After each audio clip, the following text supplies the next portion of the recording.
Hello, so I just finished the final formula, which is the 5th in a series. In this sort of world, there's alchemists and elementals and grim reapers and hellhounds, like a whole bunch of stuff. In the first book, the main character, who is an alchemist, Addie, she has amnesia. She doesn't remember who she was, but she doesn't want to remember who she was because she was a person who did bad things. So we finally get her to have a memory back in this book, and it was very underwhelming. I gave the book 3 stars overall. It was okay. It did wrap everything up. It did finish off the series. There were a lot of zombies in this, and I'm not a big zombie fan, but yeah, it was okay. Hello. So I just read A Twist in the Blade, which is the second in a series by S.M. Gaither. So in the first book, you've got Cassia Greythorn. There's like a plague going through the world, and she somehow survived it. So she's sort of like a bit of an anomaly. There's magic, there's gods, there's war, mayhem, all that sort of stuff. She sort of teams up with this guard who is not what he seems. Cassia is also not what she seems. I can't say a lot because I'll spoil, this is the second book. So the first book I did rate 5 stars. I obviously loved it, read it a long time ago. I picked this one up and I actually remembered. So that's really good when I'm able to remember the story. I'm like, oh, this was that book. So I did remember it. It didn't take me long to get back into the flow. With this book, I'm going to say, so I've given it 4 stars. And it's mostly due to the relationship. So I'm a shipper. And if there is a relationship that I like in a book, I will stan it. I will ride that train to the end of the line. And so for me, this book is one that is heavily because of the relationship. So I like the person that Cassia has a relationship with, and I'm here for it. Besides the relationship, the way it's progressed is good. So we have begun to meet some of the other gods, and I'm very interested in that. I find them fascinating, and their stories and how they began, their origins and their powers. We've also begun to learn a little bit more about Cassia. So her powers are developing and increasing. I think she's going to be one of those little special snowflakes where she just has all the powers and is some being you've never seen before. Some of that is hinted at in this, but like I said, only a little bit more has been illuminated, but she's going down that path of like the chosen one who will turn the tides in the war. And I'm fine with it. I'm fine with it. She's a good character. So like she was already a warrior before this. So I'm like, okay, that's fine. I always find it hard when like a special snowflake is just some random chick that has just been living a very mundane life and has no skills, but all of a sudden is like saving the world. I'm like, really? Had no battle experience, but is able to go into it. So yeah, in this case, the character is believable. And I'm going to continue reading this week. I did want to try and read all of the like sequels and trilogies and all that I have on my to reads, because otherwise if too much time goes on between the next installments, a lot of the time it becomes stale and I'm no longer interested. So yeah, this week I am trying to read all of the sequels and stuff, and we'll see how we go with that. Okay, well, can you make a Can I just say, the generation has like 0 attention span for epic tales. I am loving tales, okay? the Willow series. Excuse me, Loved the man, film, drama and loving the context. series, loving Borman. We- Hello. So I just finished Call of the Void, which is the 3rd in the series, and I gave it 3.5 stars. It's okay. It's just more of the story progressing. There's more powers, more gods coming into the fray, more betrayals and backstabbing. There's some right at the end, some major stuff goes down and some new things happen and some people level up. So yeah, it was good. It's still entertaining. But yeah, I wouldn't say 4 stars, definitely 3.5, possibly 3.75. I might change my rating after I sit with it for a bit, but I'm going to see if I can finish this series off and go straight into the 4th one.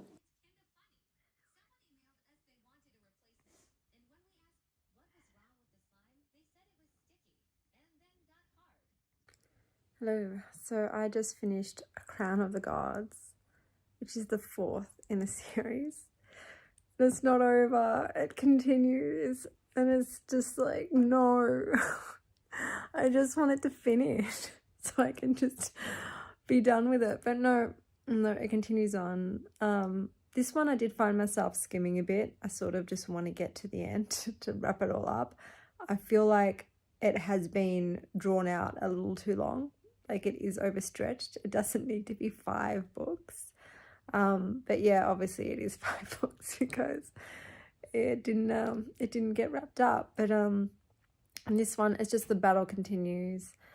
And more gods are coming into the mix, and either they're on her side and the sun goddess's side, or they're on the death god's side. So I really thought this was a final one, and I was so excited to finish it, but no. This one has a lot of sex scenes as well, by the way. So this series has spice. And in this 4th book, there was a lot. It's not great spice, but it's not bad. It's good. It's decent. So yeah, I'm probably going to give it 3.25 stars. It's just at this point, it's like, I just want it to get wrapped up. Like I said, I just want it to end. So I'm getting a little annoyed that it's continuing. But yeah, I guess I've got to wait for the 5th one to come out now.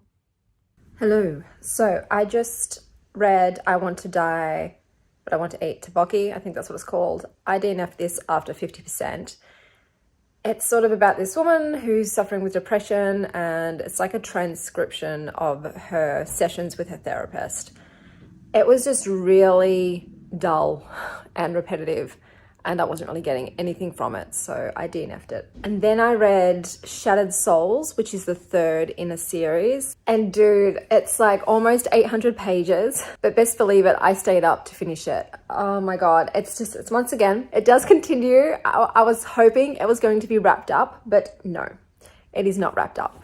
So there will be another book, and I'm just dying. So then in this series, you've got this woman named Dinah who is like battling this shadow, this dark entity that's like killing everyone. She's sort of a witch, but not, she's special.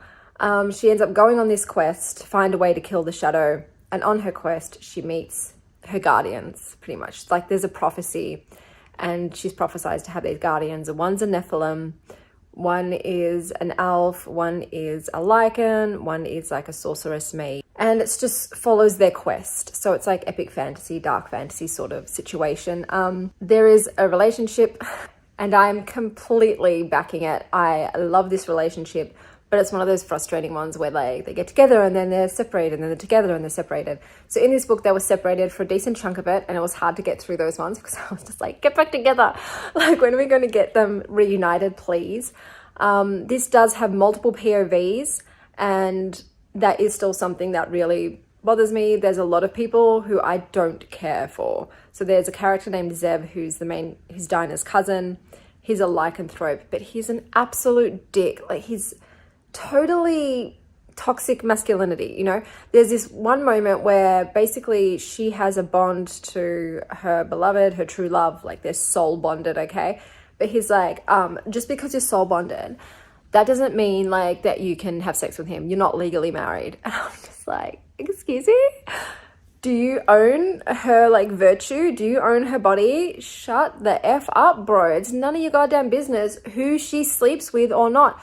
But just like the audacity, this guy just like claims her. Do you know what I mean? Like, he's just got this like, oh, I have to protect her, and therefore I decide, what she does and who she's with. And I hate it. I hate that overprotective, possessive asshole sort of shtick, and that's what he is. So I would like to have less of Zev's point of views, if that would be great. And there's also another character named Vaughn who's sort of playing for the bad team. And I don't care about him whatsoever. I just want him to die, as well as the bad guy Tan. He's still going. And like, how can someone not have wiped this bitch out already? So there was some frustrating parts in this book, but overall it's still very enjoyable. There was a lot more to do with the angels in this one. So the Nephilim that's in her gang is a sort of dark angel, celestial, divine, royalty, Cassiel. So Cassiel's great, but he can be an absolute dumb bitch sometimes. And unfortunately, in this book, he a dumb bitch. So that was frustrating. So I'm hoping that he sort of stops being an idiot at some point. But yeah, a lot of stuff happens in this. I was shipping Lucena. So Lucena is part of the crew once again, and she's the mage sorceress. I forget what the right term for that is. She's fabulous. So her backstory is that in her land, all the women that have powers stripped from them, and it like turns them into like a shell of a being. Basically, their women cannot have power. They cannot have magic like the men do. So when she was betrothed to the prince, and she knew that once she was betrothed to them, she would have to have her power taken from her, she bailed. She just ran, and she's been running ever since. So she's great. There was a character that she sort of has met over the books, and in this one, he was more prominent. They end up seeking shelter in his town, and look, they have great chemistry, and I was really starting to ship them, but then there's a like twist at the end. It's like, oh, you know, maybe you thought you knew him, but you didn't. And I'm like, okay, okay. Now that I'm thinking about it, I don't think there's many queer relationships in this at all. I'm thinking they're all het. A lot of stuff has happened in this. It was almost 800 pages. So a lot of stuff went down, and it has not wrapped up. They still have not even gotten close to getting to this place that was where she was journeying from the beginning. So she was going on this journey to go to this place to find this magic, to kill this shadow, and she still hasn't gotten there. Third book in, almost 800 pages, she still ain't there. So I'm guessing it's all going to go down in the next book. I really hope it does. I really don't like, I know some people love for series just to continue indefinitely, but I actually do love standalones. Duologies are my favorite, my absolute favorite, because it's like you want a bit more, but I don't want it to continue and continue and continue. Like trilogies are fine, but when you go over a trilogy, I start to get annoyed. I get frustrated because I start to feel like you're dragging this out. You're dragging it, bro. Like you're just spreading this too thin, and it's losing a bit of its oomph each time. So yeah, unfortunately, this is more than a trilogy, but I'm still going to continue reading. I want to find out what happens at the end. I am invested, but yeah, there are some characters that I really just don't care for, and I wish I didn't have to have POVs of them, because just I find myself really skimming through those chapters. But yeah, otherwise this was it's a 5-star for me.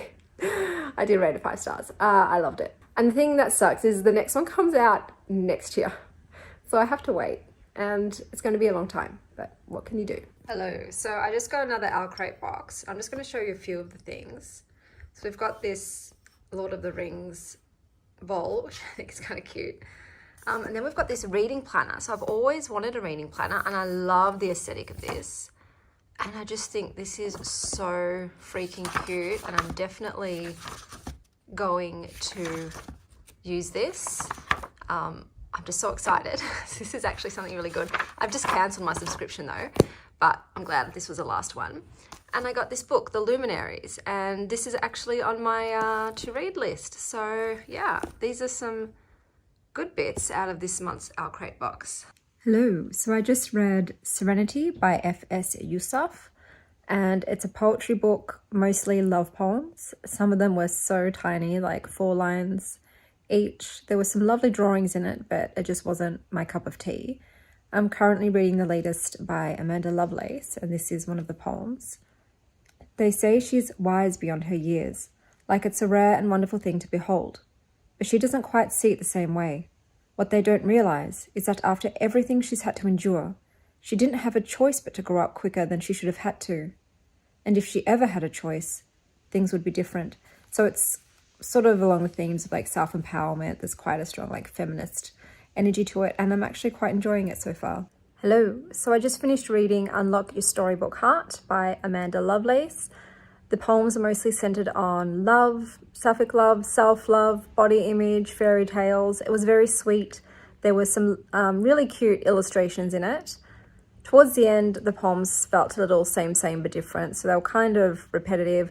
But overall, I really enjoyed myself. It was a cute, fun, sort of Pinterest board poem kind of book.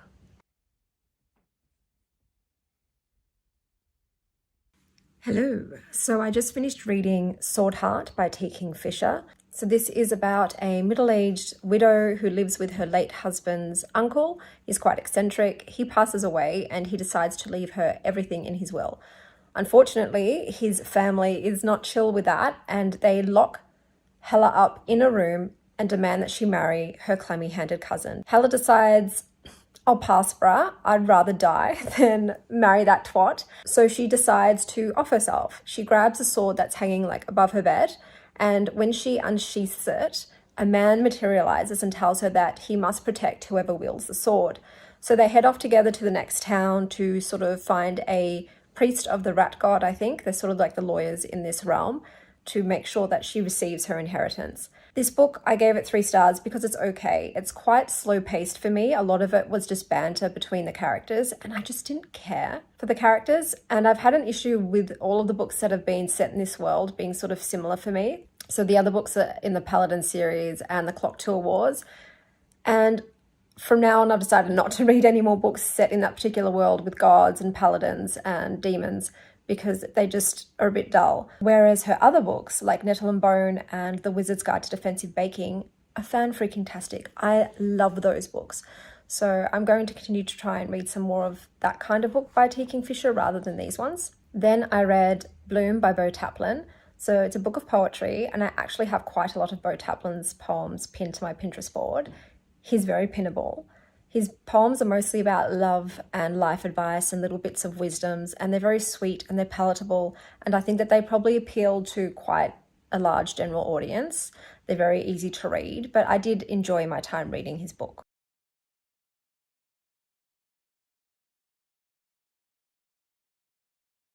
Hello, so I just read Paladin's Strength, which is the second in the series.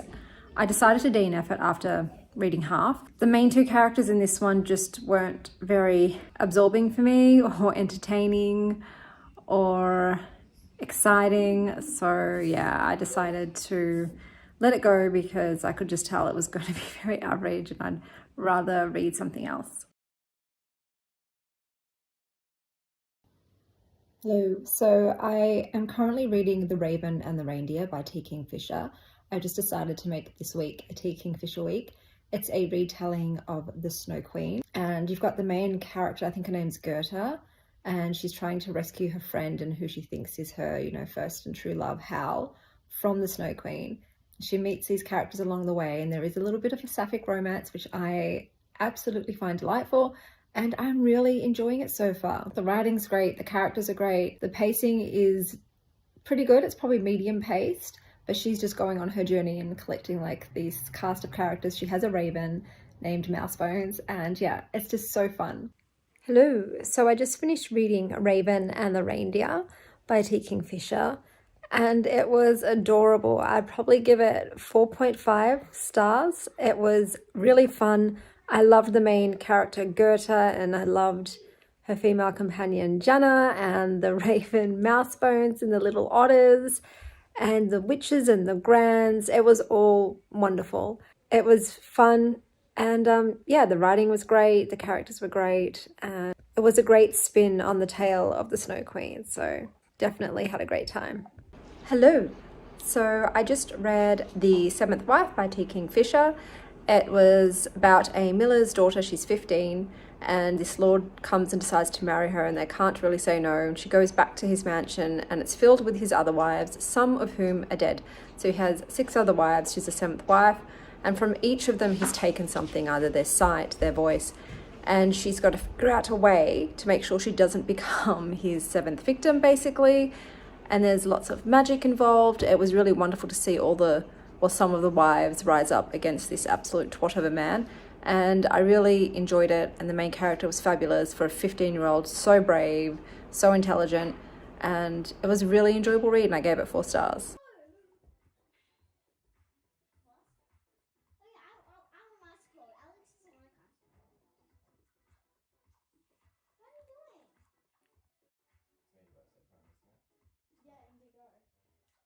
Hello, so I just read A Trial of Words and Worth. It's supposed to be like a fairy tale retelling. It was a little boring. It didn't flow that well. It was quite repetitive. The main character was okay, but I just didn't like her for some reason. And I didn't really buy into the romance that it was a part of. There were some cool aspects. Basically, she has this power of that her words come true. She's like a storyteller, and she can like weave truths and realities, but it just wasn't executed that well. So yeah, I gave it 3 stars because I did finish it, but it was fairly average. So I just got this absolutely stunning spiderwort plant. It like matches my dress and I am absolutely obsessed with it. It's so pretty. Hello, so I just read What Kind of Woman by Kate Baer. It's a book of poetry. I actually thoroughly enjoyed this. Most of the poems I enjoyed. Normally with poetry books, like 80% of the poems just seem like fillers or not that great, whereas the majority of this I did enjoy.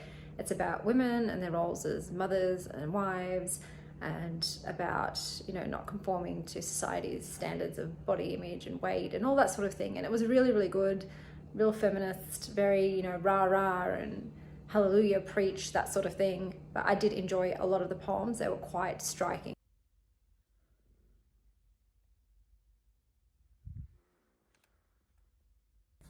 Okay, so I just read Beach Reads by Emily Henry. I rated this 4 stars. So it's about an author whose father dies, and in his will he leaves her this beach house. So she goes there and she discovers like all these secrets he's been hiding. And while she's there, she realizes that her neighbor is this guy she used to go to college with, and she sort of considered him her literary nemesis. They're both published authors, and they sort of strike up this deal. They're both sort of going through writer's block, that she'll try and write one of his like dark and gritty novels, and he'll try and write a romance. And obviously they end up, you know, having a relationship. I actually enjoyed it. So it turns out, yeah, that my contemporary romance thing is pretty much for Emily Henry books that involve people in the book world.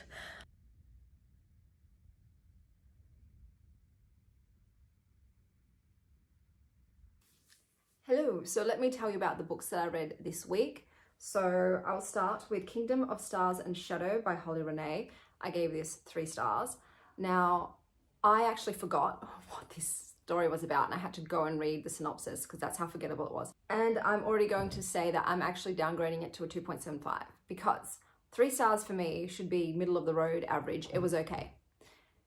I've been letting some like 2.5 to 3 slide in there, which I shouldn't. This is more 2.75 because it's not okay average, it's less than that. So this story is basically, there's a woman, she's star blessed, she has all these little twinkly stars on her body, and her blood is so potent and powerful that a king decides to marry her so that he can consume her blood and become powerful. Naturally, she goes there, and instead of wanting him, she sees his brother and is like insta-love, absolute insta-love. And he's half vampire, she wants to go with him instead. So this book has a lot of smut, and I love smut if it's done well. I want like top shelf erotica, and I need a build up. I can't just go bang into it immediately. Just, oh my God, you're the one for me, I'm the one for you. Look, insta chemistry, insta attraction, sure, because that's realistic. That can happen. You can just have it straight away, like, ooh, hello there. But insta love, no, you've lost me. So this was insta love, and then all of the talk just became real cringy.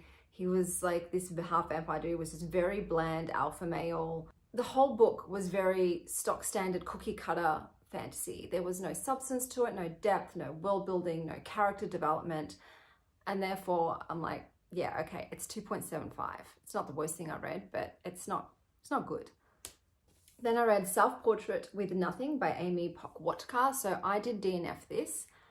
The premise was interesting in that there's this artist who's gone missing, and she has these like portraits that are magical, and they sort of show alternate realities of the person that they're of. But this whole book, everyone just kept saying, maybe in another life I wouldn't have done that and my life would have gone differently, or maybe in another universe this table wouldn't have the coffee ring that we made that night, and then I wouldn't be with this person now. Just constantly sliding doors wannabe stuff, like in another life, in another universe, I wouldn't have, and who would I be and who would I not be? And it just annoyed the crap out of me, and I'm like, okay, I can't push through this. So I did have to DNF it. Then I read Nothing Bad Ever Happens Here by Heather Rose. I gave this 4 stars. Okay, so I had to keep reminding myself that this was a memoir because sweet baby Jesus, this woman is wild. So by that, I mean, she is definitely a spiritual junkie. She ping-pongs from one spiritual quest, insane, like experience to another. And I mean, she goes all the way. Like she goes to this sweat lodge for a month, where they like pierce bones into your skin and attach them to a tree, and you dance and stuff until the bone rips through the skin. She became a Buddhist monk for quite a long time. She went and did another, I think it was an Indigenous Australian spiritual sort of quest where she completely disassociated from her human form, meaning she just became one with all consciousness and everything else, an internal being, and she completely forgot how to speak words, how to read, everything to do with being human. And she said that still to this day, she hasn't regained all of her knowledge, her vocabulary, and how to write and stuff. So bit full on, and she wasn't on drugs at that one. But speaking of drugs, she has this like absolute sort of willingness to just do anything without thought. Like she was in a country and some rando walks in and is like, hey, you want to come to an opium den? And she's like, sure, why not? And then she frequents opium dens. And then in another country, another rando is like, hey, want to do some heroin? And she's like, why not? And does heroin. And I'm like, just stop for a second, man, and like think about stuff. But she's got this sort of cold attachment to everything and this inherent selfishness. Like she will go and do whatever she wants regardless of her responsibilities to other people or how it affects her beloveds. And for that reason, she does get divorced quite a bit. But like I said, there is like this cold emotional detachment. I don't know if it's because of her experiences, but it came through in her writing where I just didn't feel like the connection to what she was saying. She was saying some like full on experiences, like crazy experiences, but they were very set in sort of a clinical, observant way. Like she's now become like more of an observer than a participant, if that makes sense. She did some great stuff too. She opposed Forestry Tasmania when they were going to be the sponsors of this art festival, and she's like, that's a bit of a conflict. Like, why are we allowing these organizations that are detrimental to the environment to sponsor art festivals? So she got all of the public to fund the artists, but the people that were throwing the art festival said, sorry, no, we can't do that because that sets a precedent where we will say some sponsors are bad and we can't do that. I'm like, but that's the freaking truth, man. Maybe don't accept the blood money. But anyway, so she's done some great stuff. But yeah, this book is wild. She does a lot of shit. Fascinating person. Would I want her to be my wife or my mother? No. But like I said, very interesting person. It was well written, even though it was, like I said, there was that coldness there. It was a roller coaster to read. So yeah, 4 stars. Then I read City of Ruin, which is the second in the Witchwalker trilogy by Charissa Weekes. I gave this 4 stars. So the first book I'd given 5 stars. I couldn't remember this at all. I had no recollection. I read the blurb of the first one, couldn't remember it. So I sort of went into this blind. It kind of came back to me, but it didn't. So in this book, there are a lot of characters. You do get multiple POVs. It's very typical fantasy where there's some god that's trying to resurrect himself, like an evil god, and they're trying to stop him, and they've all got different powers and witches and all that sort of thing. There is bi representation, which is great because you don't normally get a lot of bi. You get like lots, same sex or het. So it was nice to have some bi rep. And there was a lot of, this book is basically on the relationships. There's a lot of characters that are hooking up. And look, I don't hate it. I actually quite like it. I did give it 4 stars because there are a lot of couples that I'm like, yeah, I want to see you get together. One of these includes, a god, and I can't spoil it, but I'm shipping that god, sort of witch romance. It's kind of cute. But the main couple, I don't know. Obviously, I love them in the first one. If I gave it 5 stars, that means that there was a relationship there that I was like frothing over. But in this one, they just didn't have it. And it did involve like sort of like an amnesia sort of plot. And I hate that when like all of a sudden one character forgets the other person. And I know they do that to sort of create that tension of the separation and then falling back in love. But I'm not a big fan of it. But yeah, it was okay. I probably will continue reading the series. That being said, it says trilogy, but on Goodreads, this woman's put 5 books upcoming, and I'm like, please no. Please don't tell me that this trilogy is now being stretched out to 5 books, because I'm gonna be pissed, because you know how I feel now about books that are more than a trilogy. I don't like it. I just need the resolution, wrap it up, write a new book. So that is everything that I read this week. There were some really good reads, some 5 stars, and it's nice to have some 5 stars back in my life. The T Kingfisher fest that I went on, yeah, some were great. The ones that are all in that Paladin series. I think I didn't mention one of the books on here. I think the review got lost, which was the second book in the Clocktaur Wars. I did read that one. I think it was called The Wonder something. I'll put a picture up of what it is. I lost the review, but yeah, I didn't really love that either. And so all the books set in that same world, Paladin, Clocktaur, Swordheart, just not for me. Whereas the other books that she's done, especially the fairytale retellings, are just chef's kiss. Freaking love them. The Raven and The Reindeer. All of those ones were really amazing. So there's still some more T Kingfishers that I have yet to read, but I think that one of the ones that are left are horror, and not really into horror at all. I need just fantasy. I don't like too much violence and gore and suspense sort of thing. So I might not read those, even though I know they've gotten quite good reviews, like The Hollow Places and What Moves the Dead, but I'll think about it. In terms of this week, what I'm going to read, I know I've got Winterwood by Shea Earnshaw that's just coming from the library, so I'm definitely going to read that.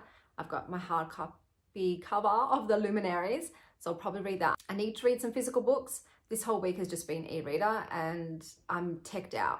Like, I love my e-reader. It's very convenient, very handy, and it's great for when I'm in bed and I can't be holding up books because it hurts. I can just be on my side with my e-reader. But too much of that starts making me get like headaches and I don't enjoy going on it. So I'm very looking forward to cracking open a book and just diving in. Yeah, that's everything that I read for this week. I hope you're having a wicked morning, afternoon, or evening, wherever you are. And as always, stay wild, start